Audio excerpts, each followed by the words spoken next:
Vamos lá, pessoal, boa noite. Vamos fazer a nossa correção e discussão das nossas questões avaliativas que eu passei na semana passada. Espero que todos tenham entregue, porque a avaliação do bimestre é essa. E como são só 3, eu vou escolher 3 pessoas para responder, tá? Para dar uma resposta mais ou menos, para a gente poder discutir se a resposta está dentro do esperado ou não. Porque vocês sabem que uma resposta dissertativa, ela não tem o totalmente correto nem o totalmente errado. Então, talvez, quando vocês forem questionar, ou se alguém quiser questionar as notas, por exemplo, vocês vão ver lá que vai ter 800 numa nota. Ah, tirei 800 por quê?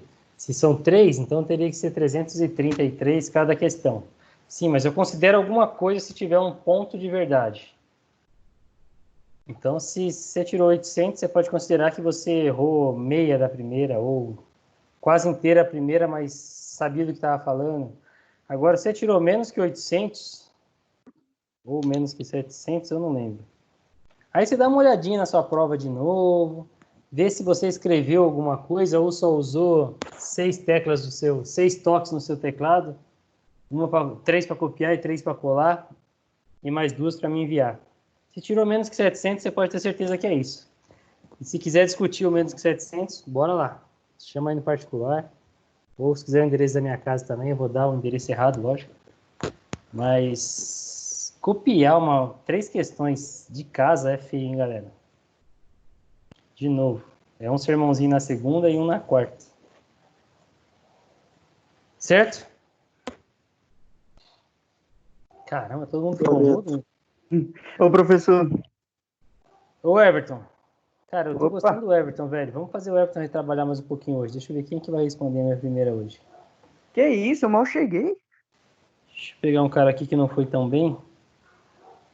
Augustão, responde a primeira questão para mim, cara. Explique como um profissional da área de TI deve explicar ao cliente elementos do seu produto ou serviço.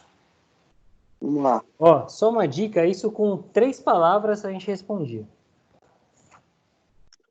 Ah, sei lá, eu tipo, fiquei com bastante dúvida nessa questão aí. Eu perguntei para o pessoal, mas eu acho que desde o primeiro semestre vocês sempre falam a mesma coisa assim, em relação a isso. Pelo meu entendimento, acho que, como eu disse, como eu escrevi, a parte de tecnologia assim é muito complexa. Então, os nossos clientes às vezes não entendem muito o que a gente tem para repassar. Então, eu coloquei que o jeito mais prático, mais explícito, como, por exemplo, na área de redes. Sei lá, explica aqui para a gente aqui como que a gente vai explicar para a pessoa que ela precisa disso e tal, disso. Aí a gente falou, não, pega o cabo, demonstra com o cabo. Acho que o jeito mais prático, assim, de você demonstrar, sabe? Porque às vezes a pessoa não tem conhecimento. Eu acho que mais prático, mais explícito. Sei lá. Entendi. Ô, Johnny, agora eu quero a sua, cara, que a sua eu tive uma inconsistência de resposta, eu preciso que você me explique ela.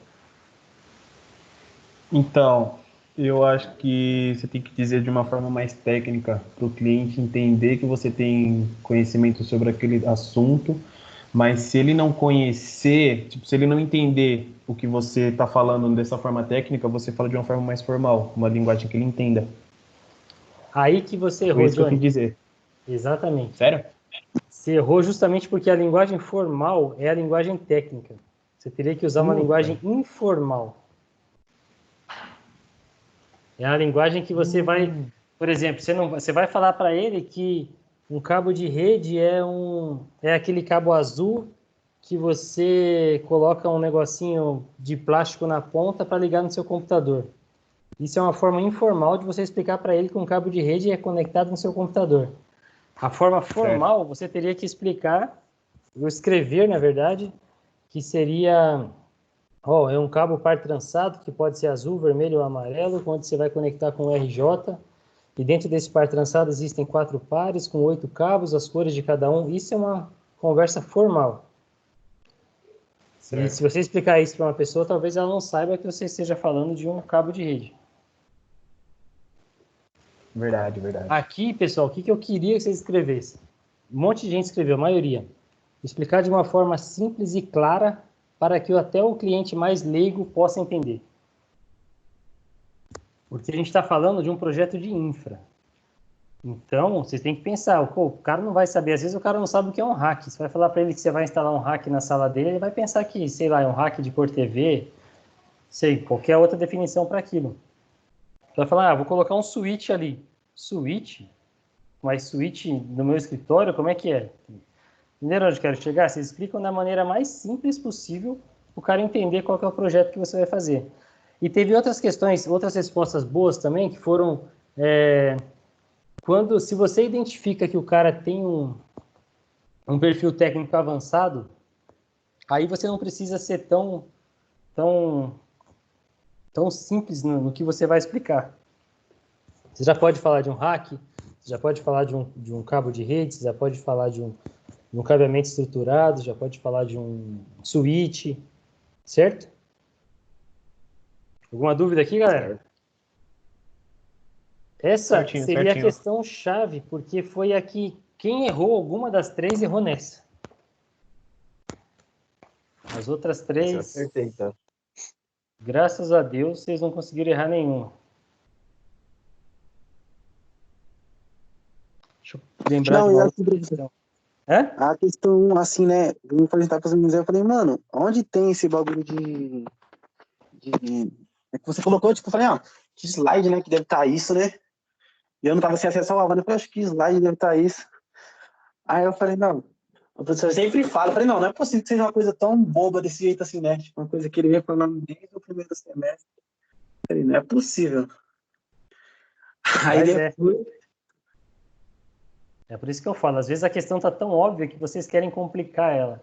Ó, quem, não questionando, mas quem escreveu mais de 3 linhas, 3 não, vai, vamos ser mais bonzinho, 4 linhas nessa questão, já estava enchendo linguiça ali. Com uma linha você respondia, 2 estava ótimo, 3 excelente, já respondia com mais detalhes, a gente saberia que era você mesmo estava escrevendo, mas não fugia dessa minha resposta que eu falei, não. Explicando para o cliente de uma forma simples e sem usar termos técnicos para ele, já era a resposta correta. Claro para todos? Claro. Sim, claro.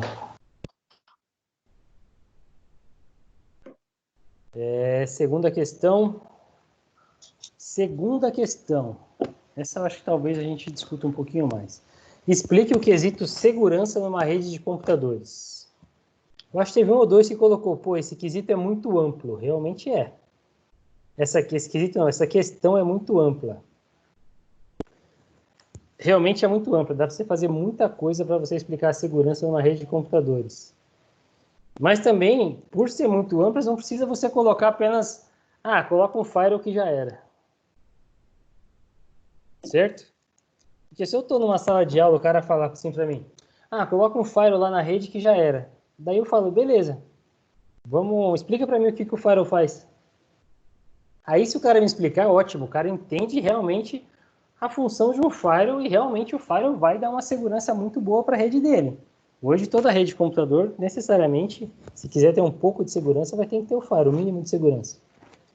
Agora, outras coisas, vinculando a questão 1, que eu falo na questão 1, a gente comentou agora que vocês teriam que usar termos simples para explicar para o cliente. E só por eu ser um professor, vocês colocam os termos lá que eu nunca vi na vida.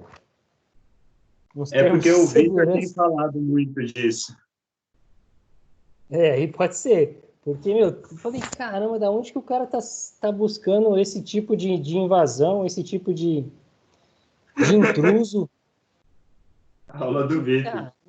Eu vou até fazer uma pesquisa aqui, que eu lembrei de um agora, que se essa palavra não existir, eu vou mudar a nota do aluno que fez eu perder tempo. Desculpa, tô gravando. De um excelentíssimo aluno que fez eu perder um tempo aqui pensando que eu poderia ser muito... Qual era a palavra? Mas se eu falar, o cara vai saber, né? A ideia é essa. Vai que Cara, sou eu. Eu coloco aqui, só aparece como cupcake. Cupcake? Aparece como cupcake, por isso que eu... achei um bagulho aqui, velho. cara dos Anônimos.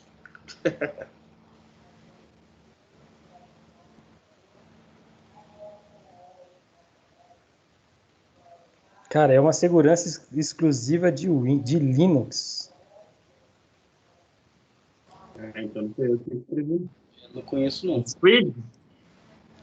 O Rappers. Ixi, é o Rappers? Rappers, eu conheço, pô. É Rappers. Só que começa com W. É Rappers. W-A-R-W-R-A-P-P-E-R-S. Rappers? É, por isso que quando eu coloquei aqui no começo aparecia só negócio de cupcake, de comida. Isso daí não é né? aquela doença lá que quando Isso. você beija alguém e dá vários bagulho na boca? Herpes? Então, às vezes o cara complica tanto a questão que deixa, tipo, não que eu seja o melhor de todos, mas eu tive que pesquisar o que era essa segurança. Mas agora eu entendi por que talvez eu não tenha visto, porque a área de Linux realmente não é meu forte.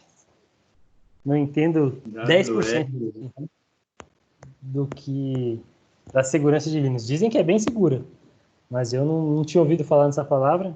Então a nota que eu coloquei pro cara tá certo, deixa essa mesmo. Ô, professor, só interrompendo um pouco. A segurança do Linux é melhor que a do Windows? A do Linux depende, se você souber programar ele, é melhor. Porque a do Linux, do Windows, ela vem programada, né? Você só ajusta o que já está pronto. A do Linux você pode criar uma segurança diferente lá dentro, por ser um código aberto. Entendi. Mas nunca me arrisquei também. Eu lembro do Linux, um dos meus primeiros empregos, um firewall era em Linux. O cara programou, criou o firewall da minha rede, todo em Linux. Caramba. Dava pau o tempo inteiro, mas dizia ele que era seguro, mas nunca mandei ninguém testar também, porque não vinha... Então, o Squid, por exemplo, em Linux, ele é muito bom para você fazer restrição de rede. É que o Squid ele é mais para proxy, né? A parte de firewall do Linux, você tem ptables, tem o pfSense, que agora é mais novo, tem interface gráfica, mas os que eles mais utilizavam antigamente é o iptables, que é a linha de comando, direto na telinha preta lá. Então, o meu acho que era esse. A única coisa que eu fazia nele era reiniciar quando ele estava desligado. Eu fazia com o Linux, mas na época era o Ubuntu, acho que 9 ainda. Eu já cheguei a comentar com vocês que a única coisa que eu fazia de Linux era pegar as máquinas que o pessoal comprava nas Casas Bahia e colocar o Windows. O Windows, mas né? o Linux, professor, ele, por exemplo, nos firewalls que eu trabalho atualmente, que é Checkpoint, ele utiliza um kernel Linux, né? Antigamente era tudo em cima do Red Hat e agora eles utilizam um sistema operacional próprio, porém continuam utilizando o kernel do Linux. Muitos, não só o Checkpoint, tem muitos vendors que usam dessa forma. Ô, Gustavo, já que você está falando aí, cara, eu queria que você respondesse essa 2 aí. Eita, eu acho que você viajou, não, voou um pouquinho na sua resposta. Então, professor, que assim, de fato, eu falei assim, puxa, o que eu posso falar aqui, professor, para falar de segurança? Falar de segurança é muito amplo, né? Existem várias formas de segurança. Só um firewall hoje, como você disse, realmente é um requisito mínimo para a gente ter uma segurança perimetral dentro de um ambiente. Mas hoje, por exemplo, no nosso momento atual, por exemplo, que a gente está aí todo mundo remoto, trabalhando, um firewall só já não é o suficiente mais para proteger esse ambiente. Existem várias formas de você atacar uma rede, através de um phishing, né, mandando um e-mail para o cara pedindo para ele clicar, ele já está lá na casa dele. Então, assim, existem vários itens de segurança. Eu conheço bastante, porque faz parte aí um pouco do meu dia a dia. E aí eu tentei falar de uma forma bem macro, assim, as atividades que você pode fazer na sua rede para manter uma rotina ali de segurança, né? Mas eu acho que o elo mais fraco aí da parte de segurança numa rede não é nem os equipamentos, são os seres humanos, né? Então, assim, se eu fosse dar um exemplo qualquer, eu falaria, sei lá, cara, eu acho que a parte mais importante é a conscientização de todos os usuários para um entendimento como que os ataques costumam a ser utilizados, como as vulnerabilidades costumam ser exploradas, né? e tipos de ferramenta a gente pode usar para se prevenir. Hoje, que nem eu, casa de ferreiro, espeto de pau, né? Eu mesmo no ano passado eu acabei clicando aqui, eu estava tentando instalar uma aplicação, acabei rodando o executável e peguei um ransomware, né? Que é o WannaCry. Não sei se vocês chegaram, foi muito falado em 2018, se eu não me engano. O que o WannaCry faz? Você executa um arquivo, ele zipa todos os seus arquivos da sua pasta, cria uma senha, né? Ele zipa com uma senha e aí ele te pede um resgate. Então essa é uma forma também de um ataque. Então assim, teria várias formas. Só que aí eu falei, caramba, o que eu posso falar aqui nessa resposta que eu consiga demonstrar que a gente pode falar de rede, de segurança em rede? Aí por isso que professor, eu fiquei bem perdido mesmo de fato para responder essa pergunta. É assim, a resposta estava muito correta. Só que se eu tivesse feito essa pergunta na nossa aula de segurança da informação em redes, estaria perfeito. Só para você ter uma ideia, não que a sua esteja errada. O que eu queria ali? Tá. Se a pessoa falasse um pouco do firewall, que necessariamente precisaria de um firewall, e a parte de segurança dentro do Windows, que era só o que a gente faz dentro do Active Directory. Permissão de usuário, criação de pastas específicas, o que a gente viu em aula só. Ah, entendi. Então, professor, então realmente por isso que eu falei, essa praticamente todo mundo acertou, porque é muito ampla. A não ser quem colocou lá que só precisava de um antivírus aí também é demais. Não dá para considerar uma segurança de uma rede só com antivírus. Antivírus é só um item do negócio. Porque hoje, de fato, professor, antivírus, antibot, a parte de anti-spam para e-mail, são coisas que já está fazendo parte do passado. Por quê? Hoje, os vendors, eles trabalham muito em cima de ferramentas com zero day, né, que eles falam. O que é o zero day? Qualquer tipo de comportamento anômalo no seu ambiente, você conseguir escanear, detectar ele antes de você ser infectado. Então, assim, é uma prevenção mesmo, não remediar. Um exemplo, o anti-spam funciona para antigamente que as pessoas só usavam um e-mail corporativo, mas hoje todo mundo está trabalhando aqui na máquina aqui, está com um e-mail, um Gmail aberto, um Hotmail, e ele pode receber esse phishing por esse caminho também. Nos dias de hoje é muito importante para a gente ter um sandbox que faz uma emulação de tudo que passa, tudo que entra para sua máquina via WhatsApp, e-mail, qualquer outra ferramenta que você esteja utilizando que tem interação externa, para identificar se o link não é um phishing, se o arquivo, sei lá, Excel que você está recebendo não está corrompido e vai rodar algum executável na sua máquina. Então, assim, por exemplo, um thread emulation, ele faz isso. Todo arquivo que você recebe por os seus e-mails, independente se é da empresa ou não, ele vai emular e vai verificar, vai abrir aquele arquivo, ver se ele não está infectado para entregar para o usuário. Realmente, eu fiquei bem perdido mesmo nesse quesito aí. Agora... De tentar explicar para você o que poderia fazer. Mas agora você me falando faz sentido. É realmente o que a gente falou em aula que deveria ter sido levado em consideração. Vamos pensar na outra situação. A hora que você vai explicar para um cliente leigo, que você vai colocar um aparelho, uma ferramenta que vai filtrar tudo que ele recebe via WhatsApp, e-mail e qualquer outra ferramenta. Como que essa pessoa vai encarar isso? Então, você poderia usar uma analogia, né? Por exemplo, poderia usar a seguinte analogia. Mas do jeito que você falou aqui pra gente, não parece que, tudo que eu mandar aqui no WhatsApp ele vai pegar, cara. Então não vou acessar meu WhatsApp aqui dentro da rede, não. Tudo que eu receber por e-mail, esse cara vai estar lendo. Não parece que passa isso pra pessoa? Perde a privacidade, né? Sim, depende, professor, porque quando você entra numa companhia, você assina um termo, né? E esse termo, de repente, pode ter alguma cláusula lá que fala a respeito disso. Uma máquina de trabalho, quando você normalmente ela não é para você usar ela para uso pessoal para outras coisas, né? Aí depende muito da política de segurança da companhia que você vai estar fazendo o trabalho. Por exemplo, se ela usa um WhatsApp para poder estabelecer comunicação entre os colaboradores da empresa, tudo bem. Mas se não faz sentido você estar abrindo um WhatsApp na tua máquina, na tua estação de trabalho, entendeu? Isso depende muito com a política de segurança da empresa que você está e com o que ela está te permitindo utilizar. Por exemplo, se você tem um e-mail... Eu concordo plenamente. O único item que eu questionei foi você falar assim, pô, tudo que entra para você, a gente filtra. Eu acho que bota um terrorzinho na galera, velho. Sabe, professor, mas a assim, galera baixa, a galera de baixo escalão vai ficar com medo. Um diretor vai falar, mano, você tá louco, cara? Você tá filtrando todos os e-mails que chegam para mim? Tudo que eu converso no meu WhatsApp, você tá vendo? o que eu falo. As empresas que eu trabalho, a maioria que eu já passei, fazem isso. Não seguir a política, né? Qual que é o best practice aí, por exemplo, num filtro? É não filtrar acesso a banco, Receita Federal, sites governamentais, né? Esse tipo de informação realmente, de fato, não é inspecionado. Porém, esses outros acessos que passam hoje em dia, principalmente depois do WannaCry, porque imagina, se uma estação de trabalho ser infectada e depois ela começar a propagar internamente, porque depois que ela passa pelo perímetro, é muito mais fácil ela infectar outras estações dentro do ambiente de trabalho, entendeu?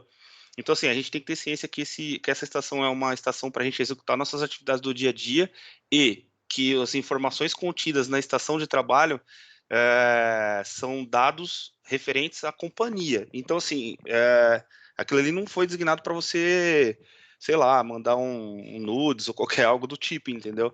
Então, assim, depende muito, professor. Na companhia que eu trabalho atualmente, a gente tem um nível meio de loucura aí, porque o pessoal está bem incisivo nessa parte de segurança, porque no ano passado a gente tinha um colaborador que ele estava, um analista, né, que ele tinha vários IPs, usuários e senha de vários na máquina dele. E esse cara, ele foi infectado e conseguiram extrair essa informação da máquina dele, e essas informações elas foram publicadas dentro de um blog de redes. E a Tivit, ela tomou uma multa violenta aí dos parceiros que tiveram esses dados divulgados, entendeu? Então, depende muito do que você trabalha, com o tipo de informação que você está mandando dentro da sua estação de trabalho. Se isso é uma coisa muito crítica e você pode tomar uma multa pesada, a empresa ela pode fazer isso, porque o equipamento que ela está te fornecendo é dela, as informações que você vai estar manuseando teoricamente é dela, então ela pode proteger da maneira que ela achar que é melhor. Eu falo isso porque eu tinha, em algumas empresas, os diretores, de diretor a presidente, eles não deixavam outra pessoa que não fosse eu mexer na máquina deles. Eu não poderia mandar um analista meu, não poderia mandar um estagiário, então nem se fala, estagiário não entrava em sala de reunião que eles tivessem. Imagina se eu chego para ele e falo que tudo que passa por e-mail ou por MSN na época, a gente filtrava. Esse é o único ponto. Se existem políticas, talvez até esses diretores criaram essas políticas. Mas eles criam políticas para os outros, né? Para eles, não. Que aí já é dois pesos, duas medidas mesmo. A não ser que seja multinacional, aí os caras aqui não mandam praticamente nada. Então. Eu acho que talvez uma empresa um pouco menor, aquela empresa mais familiar, vamos dizer assim, né? Uma empresa que cresceu, mas continua num nicho ali de o CEO, o presidente é o pai, os filhos são diretores e os primos são coordenadores. Eu acho que realmente deve rolar esse tipo de coisa, né? Mas empresas maiores aí, que fazem parte de grupo de acionistas e cada um tem uma fração ali, ninguém é dono inteiramente da companhia, eu acho que aí já bate mais pesado mesmo. Porque, como eu te disse, principalmente depois que o LGPD entrar em vigor, as multas com vazamento de informações vão ficar bem mais pesadas. Então a galera tá se preocupando bastante com esse tipo de coisa, né? Eu acho que a galera de TI vai ter que se debruçar em cima desse LGPD aí, cara. Porque vão entrar vários detalhes, vai ter muito advogado de porta de cadeia processando empresas aí por causa disso. Só para ganhar um dinheiro, com certeza. Em cima de alguma cláusula ali que vão usar, vão esquecer um pouco do que eles mais trabalham, que é em cima de hora extra, e vão começar a usar esse LGPD aí, pode ter certeza nisso. Então, eu acho que o Brasil não está preparado, né, para receber tudo isso. Então, essa é a questão, cara. A gente não tem que estar preparado. Quando eles jogam, já era. Porque quem move o Brasil principal são as multinacionais, cara. Sim. Você viu, quem assiste aí a Globo de vez em quando, ontem o presidente da Deloitte, falando que eles doaram 12 milhões, cara, pro pessoal por causa da pandemia. 12 milhões, mano. Quando que uma empresa os jogadores da seleção que ganham muito mais que isso conseguiram todos doarem 5 milhões. O cara apareceu e falou, tô doando 12 milhões. Essa Deloitte fica ali atrás do Carrefour ali, professor, ali na Granja. É, isso mesmo. Eu trabalhava na frente deles, cara. E esses caras são especialistas em segurança, as coisas mesmo, né? Eles estão nesse nicho aí. Estudo de empresa, como melhorar, enfim, eles têm Big Data lá, os caras são fortes mesmo. E eu tenho 2 amigos meus que trabalham na Accenture, ali do lado, né? E eu falo pra eles, cara, o sonho de vocês é ser uma Deloitte da vida, né? Eles falam, não, é um ramo diferente. Mas vira e mexe, eles falam, pô, mas pra eu sair da Accenture é só pra ir pra Deloitte. Eu trabalhei muito tempo com os caras de lá. Os caras implantaram o SAP, isso em 2002, na empresa da frente, na BD ali onde eu trabalhava. Mano, os caras muito narizão empinados. Os caras são os reis da cocada preta, mas manjavam demais também. Inclusive, o time que estava implantando SAP lá, eles conseguiram mandar nosso diretor embora. Um dos caras dele virou diretor e ele trouxe uma galera para lá, limpou a nossa área. Trouxe todos os caras dele para lá. Mas beleza, vamos para a terceira questão. Terceira questão, deixa eu ver quem vai responder. Deixa eu ver. Samuel. Eu? Fala aí que eu acabei de corrigir sua prova, eu quero saber se vou manter essa nota. A terceira é uma topologia estrela, né, professor? Como que a topologia estrela funciona? A topologia estrela eu coloquei assim que ela funciona todas as informações, ela obrigatoriamente ela passa pela central, que no caso seria o switch ali, aí depois que passasse por ali, distribuía a informação para o destino certo. Alguém tem mais uma outra resposta? Everton, responde essa para mim, cara. Então, é a topologia estrela, como o Samuca disse. Aí a minha resposta é praticamente quase igual a dele, só que se eu não me engano, eu coloquei na minha que o switch ele fica meio que encarregado de transferir todas as informações para a área certa, para garantir que nenhuma outra área receba informações erradas ou de uma área que não pertence a ele. É isso aí, pessoal? Todo mundo concorda com isso aí? Augusto, fala aí também antes de eu responder seu e-mail com a sua nota aqui. Ok, assim, coloquei também que é uma topologia estrela. Ela funciona assim, tem um switch ali central, no centro dela, um switch, um hub, né? Aí, em torno dela, ela fica ela no centro, né? E em formato de estrela, ao redor dela fica computadores, os celulares que ficam conectados a esse switch central com cabos. Esse switch central ele fica encarregado de comunicar toda essa rede. Entendi. Deixa eu pensar aqui num cara que colocou bem detalhado, peraí.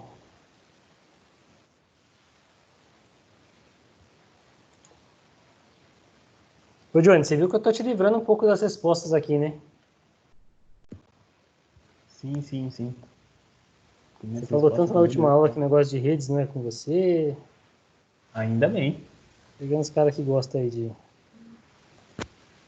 É um cara que quase não falou ainda.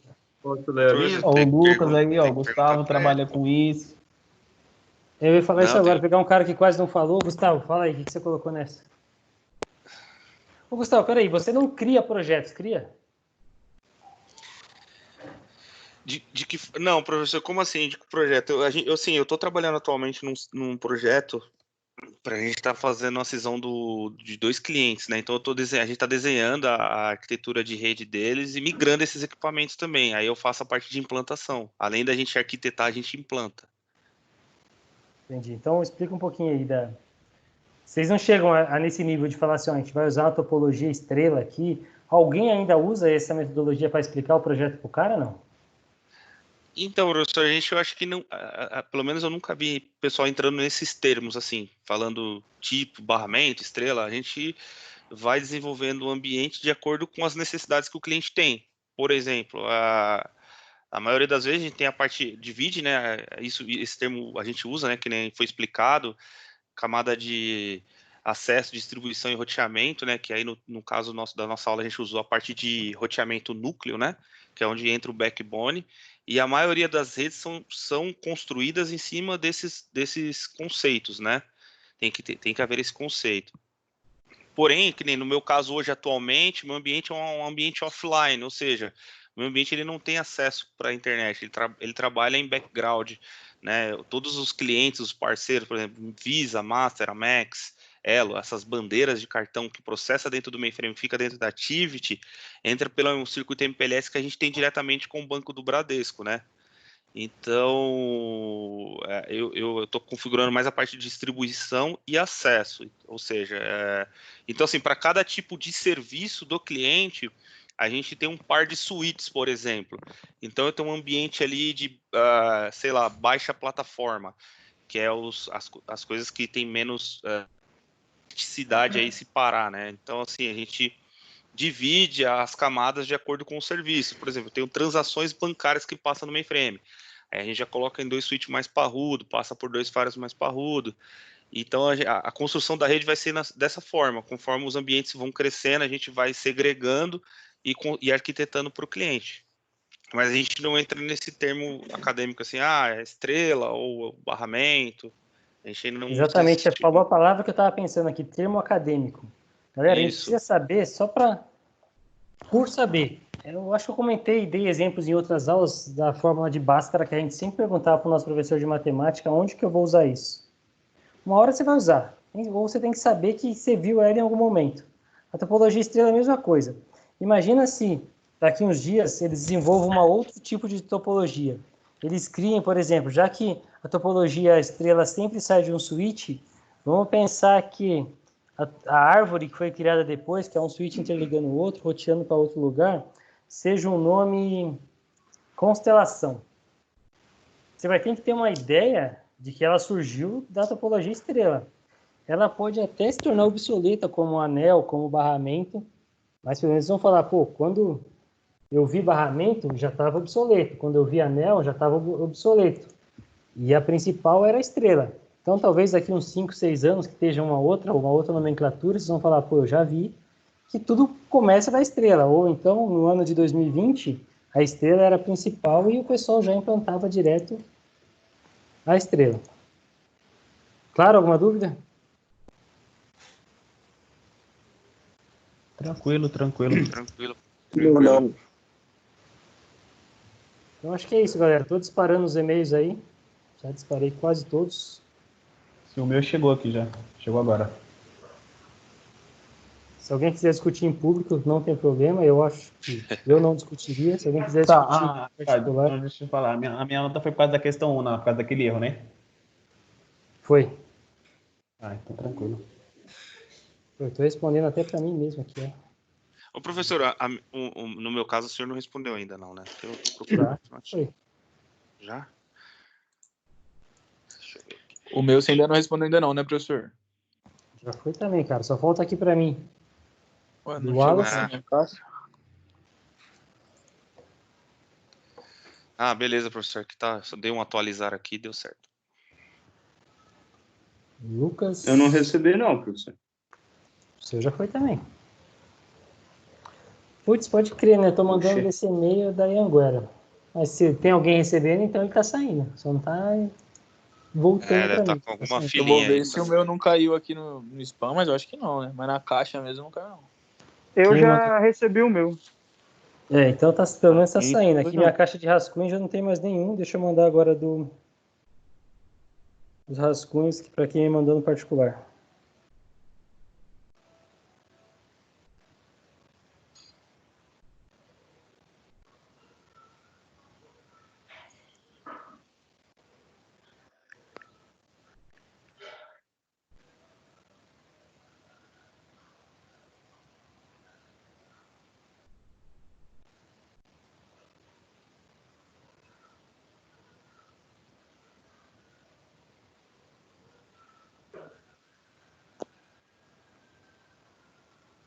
Para quem não sabe, ou para quem não conhece, eu acho que só o Gustavo. A próxima prova dessa disciplina, ela vem da instituição, tá? Ela vem da própria Anhanguera. Não é uma prova muito fácil, para quem já fez sabe. Então, a chance era você ter tirado nota boa nessa, porque a outra é bem complicada. Eles colocam questões padrão ENAD, e você precisa ler e prestar muita atenção para conseguir fazer a... Não é difícil, porque só cai o conteúdo que a gente viu, mas ela dificulta, ela te cansa, porque o intuito dela é fazer você prestar atenção no que você está lendo. Professor, essa prova ela é só questões dissertativas ou múltipla escolha? Como é que é? É só alternativas. Ah, só, tá bom. É porque eles já aplicam, já mandam um gabarito, é como se fosse um exame. Uhum. Eles aplicam, mandam o gabarito, você preenche, às vezes já corrige e já lança uma nota. Beleza. Mas Aí como é que a gente Agora vai fazer, chegou. professor? Vai responder em coisa? Na instituição Então, não mesmo sei, ou vai cara. ser online? Porque eles estão com esperança que mês que vem a gente volte para a faculdade. Eu vi no Datena que o Dória parece que vai terminar a quarentena dia 11 de maio. Então, se terminar, cara, vocês vão ficar sem professor, porque eu não volto, não. Também não volto. É meio estranho, viu, professor? Galera, É meio perigoso para voltar agora. É brincadeira, tá, galera? Eu não vou voltar, não. Não quero nem saber. Pessoal, boa noite. Vou encerrar a gravação aqui. A gente já fez a correção da prova. Só um minuto, boa noite. Obrigado pela aula e até a próxima. Falou, professor.